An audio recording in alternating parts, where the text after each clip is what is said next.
Want to speak real Filipino from your first lesson? Sign up for your free lifetime account at filipinopod101.com. In this lesson, you're going to learn how to introduce yourself in Filipino. Are you ready? Here we go. Kamusta? Ako si Erica. Kinagagalak kong makilala ka. Hi, I'm Erica. It's nice to meet you. Kamusta? Ako si Erica. Kinagagalak kong makilala ka. Did you get it? Let's take it step by step. Start by saying, Kamusta? This means, how are you? But is commonly used to say, hi in Filipino. Next, say, Ako si, I am, and then your name. My name is Erica, so I'll say, Ako si Erica. Finally, say, Kinagagalak kong makilala ka. This means, it's nice to meet you. Kinagagalak kong makilala ka. Kamusta? Ako si Erica. Kinagagalak kong makilala ka. Next, we're going to learn how to introduce ourselves in formal Filipino. But first, I'll teach you two words that turns any Filipino sentence formal. They are po and opo. Po, opo. All Filipinos learn these two words when they are young because they are a must when speaking politely to those who are older. Now here's how to introduce yourself in formal Filipino. Kamusta po? Ako si Erica Reyes. Kinagagalak ko po kayong makilala. How are you? I'm Erica Reyes. It's nice to meet you. Kamusta po? Ako si Erica Reyes. Kinagagalak ko po kayong makilala. Did you notice the word po in this introduction? Let's compare it with the informal introduction we learned earlier. First, we have kamusta po instead of just kamusta. As we've said before, kamusta means how are you and has essentially the same use as hi in English. It comes from the Spanish phrase como esta. We add the word po to this to make it polite. For the next sentence, there is no need to change ako si or I am. However, saying your full name is considered more formal. In the Philippines, we say our first names first and last names last. Finally, pay attention to the ending. We went from kinagagalak kong makilala ka to kinagagalak ko po kayong makilala. Ka or you is changed to the plural pronoun kayo to make the sentence more formal. The pronoun is moved to the front of the verb, and ng is added to connect the words. Finally, we also add po to the sentence to show respect. One more time. The informal way to introduce yourself in Filipino is, Kamusta? Ako si Erica. Kinagagalak kong makilala ka. The formal way to introduce yourself is, Kamusta po? Ako si Erica Reyes. Kinagagalak ko po kayong makilala. Now it's time for Erica's tips. Have you gotten hold of saying, kinagagalak kong makilala ka?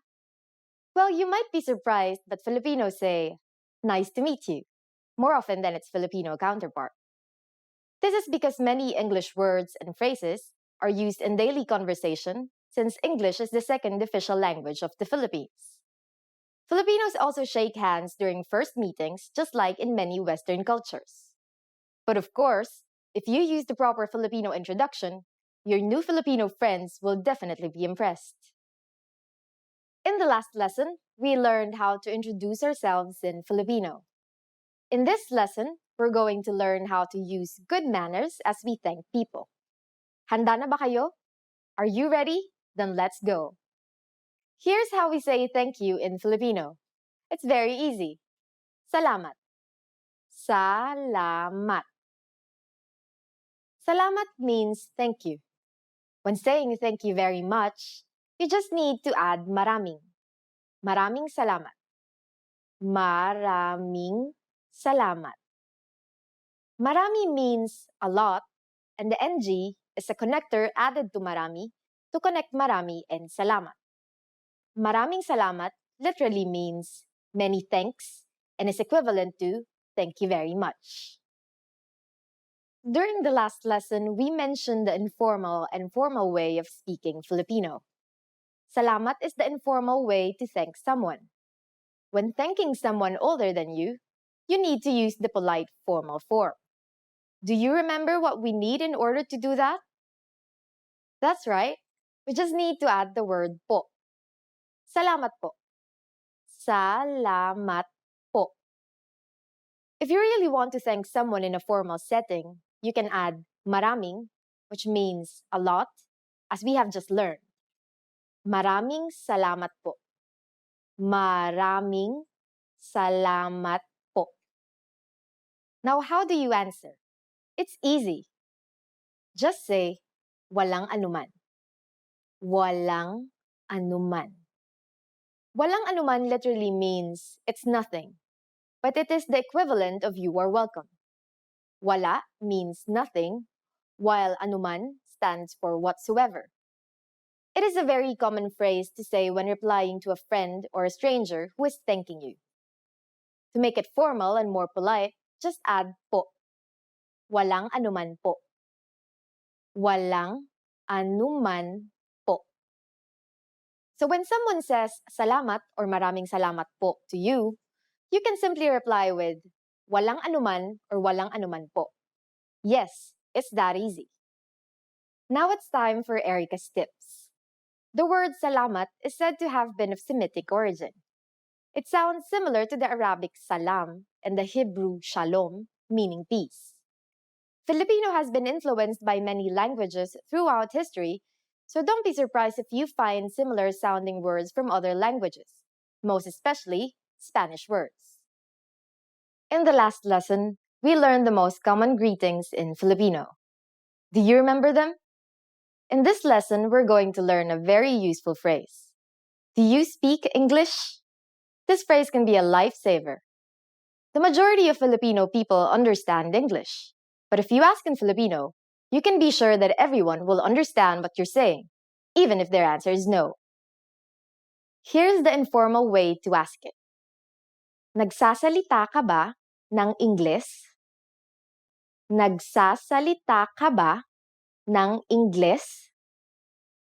Let's break down the sentence. In Filipino, the verb can come before the subject. Nagsasalita means speaking, followed by ka, which means you. Next, there is ba, which is the question marking particle. After it comes nang, which acts as an object marking particle, marking Ingles, which, as you might have guessed, is English. Another common way to ask if someone can speak English is, marunong ka bang mag-Ingles? Literally, this means, can you do English? Marunong ka bang mag-Ingles? Now we're going to make these sentences formal. Filipinos follow the Spanish custom of changing a singular pronoun to plural in order to show respect in formal situations, so we change ka to kayo and then move it after ba. We also need to add po as a sign of respect. Everything else stays the same. Nagsasalita po ba kayo ng Ingles? Marunong po ba kayong mag-Ingles? Nagsasalita po ba kayo ng Ingles? Marunong po ba kayong mag-Ingles? If you want to be even more formal, you can add mawalang galang lang po before the sentence. It means, excuse me. Mawalang galang lang po. Nagsasalita po ba kayo ng Ingles? Excuse me, do you speak English? Mawalang galang lang po. Marunong po ba kayong mag-Ingles? Here are some common responses you might hear. Oo. Yes. Oo. Konti. A little. Konti. Hindi. No. Hindi. Now it's time for Erica's tips. For those of you who are not only English speakers, you can use this question with any language you need. Just substitute Ingles with Español for Spanish, Hapon for Japanese, Italiano for Italian, Aleman for German, and so on. In this lesson, we're going to learn how to use this verb to talk about age.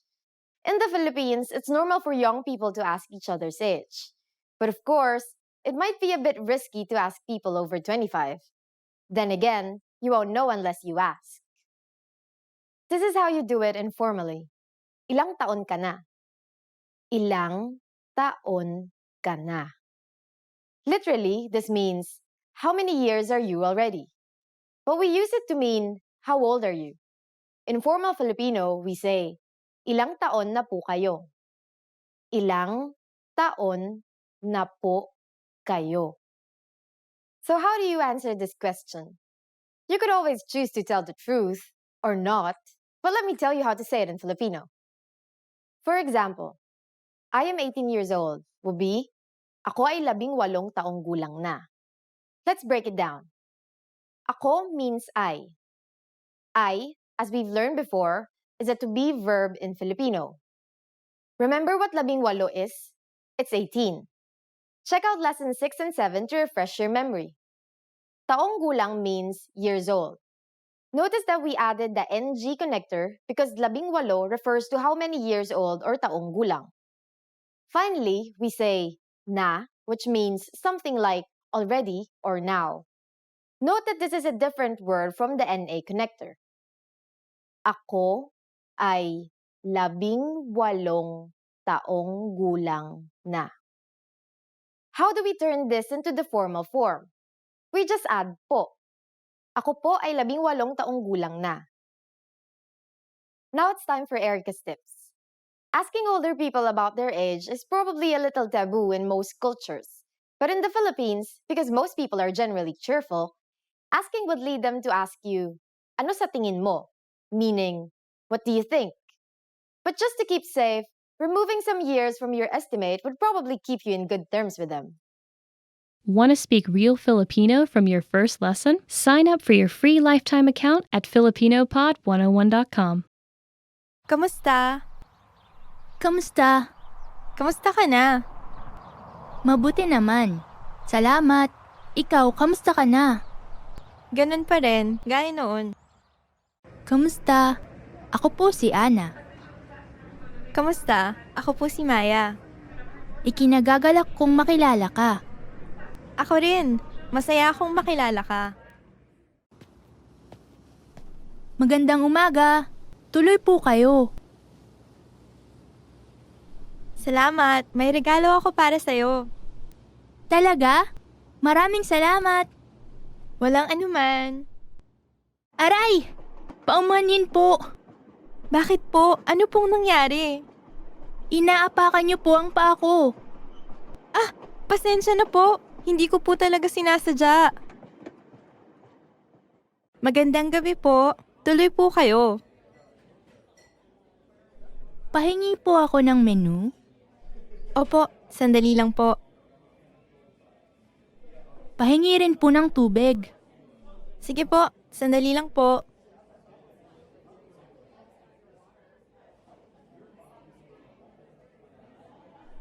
Miss, kunin niyo na po ang order ko. Sige po. First, you'll see an image and hear a question. Next comes a short dialogue. Listen carefully and see if you can answer correctly. We'll show you the answer at the end. Are you ready? May isang lalaki at babae na nag-uusap. Ano ang una nilang gagawin? Ano ang gusto mong gawin ngayon? Gusto kong manood sa sinehan. Okay, gusto ko manood ng laro ng baseball sa TV. Gusto ko rin mamili. Mag-uumpisa ang laro ng baseball ng 1:00 ng hapon. Okay, manood muna tayo ng pelikula para makanood ka ng laro pagkatapos. Mainam. Tapos, lumabas tayo para mamili mamayang gabi. Ano ang una nilang gagawin?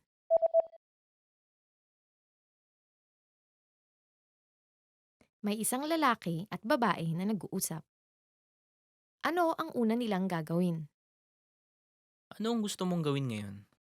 Gusto kong manood sa sinehan. Okay, gusto ko manood ng laro ng baseball sa TV. Gusto ko rin mamili. Mag-uumpisa ang laro ng baseball ng 1:00 ng hapon. Okay, manood muna tayo ng pelikula para makanood ka ng laro pagkatapos. Mainam. Tapos, lumabas tayo para mamili mamayang gabi. May isang babae na nagtatanghalian sa isang restaurant. Ano ang kanyang o-orderin? Gusto niyo po ba magkape o maghimagas matapos ng inyong tanghalian? Anong panghimagas ang mayroon kayo? Mayroon kaming pudding at apple pie. Sa totoo lang, kape lang ang gusto ko. Gusto niyo po ba ng asukal at gatas? Pakisamahan ng gatas. Ano ang kanyang o-orderin?